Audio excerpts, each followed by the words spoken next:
साथीहरू नमस्कार।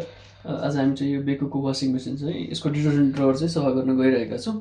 यो चाहिँ के हुन्छ भने जाम हुनसक्छ, त्यही भएर हजुरहरूले अन्तिमसम्म हेर्नु होला, हजुरहरूलाई पनि काम लाग्न सक्छ है त।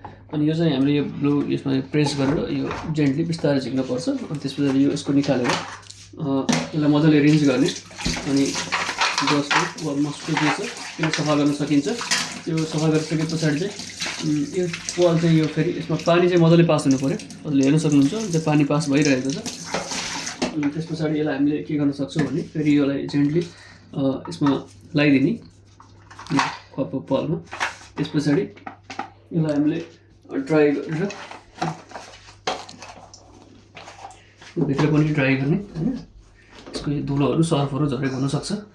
त्यस पछाडि हामीले पहिलेकै ठाउँमा फेरि यसरी जेन्टली बिस्तारै लगाइदिन सक्छौँ। Thank you.